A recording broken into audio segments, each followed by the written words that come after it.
dahil sa walang tigil na ulan dulot ng habagat na pinalalakas ng Bagyong Quiapo, binaha ang maraming lugar sa bansa. Sa Mindanao, rumagasa ang baha sa ilang mga bayan kung saan isang bahay ang natangay. Ang mga detalye babalita ni Dustin Bayog.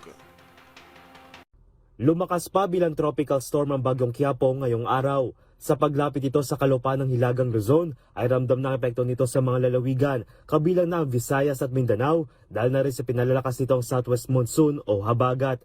Katunayan noong July 22 sa Cebu City, namuo ang isang ipo-ipo dahil sa masamang panahon kung saan kita rin ang makakapal na kaulapan.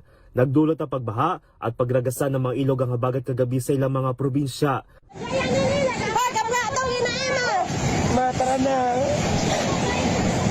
Na-stranded ang mga estudyante at guro sa Ludin Logan IP School Extension sa Sitio Dabo sa Maasim, Sarangani kahapon matapos sila maabutan ng pagragasan ng baha mula umano sa umapa ng Sigel River.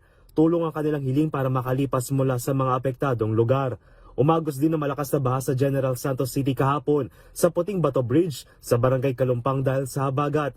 Isinara naman muna sa Pumasla Bridge sa Sarangani para sa masasakyan at inabisuan ng mga residente na huwag muna tumawid sa mga binahang kalsada. Hindi rin pinatawad ng bahang isang bahay sa Purok Riverside sa Barangay Poblasyon Saglan, Sarangani na tangayin na rumaragas ang baha. Kita rin ang pagragasa ng baha sa isang riverside sa Barangay Labangal, General Santos City, bunsod na walang tigil na pagulan kahapon.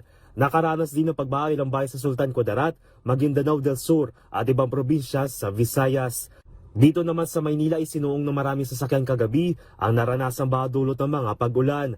Habang kita rin sa video ang pagtulong ng mga residente sa mga motorsiklo na tila tumirik na dahil sa taas ng baha.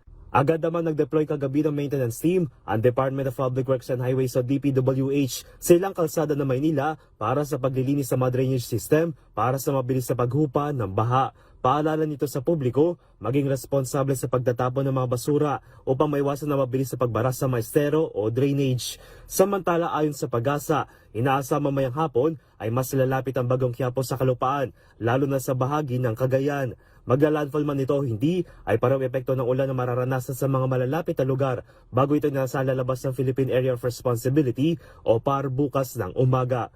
Pero paalala ng Weather Bureau, kahit makalabas na ito, ay asahan pa rin ang epekto nito sa Luzon. Gayon din ang posible paghatak din ito sa habagat.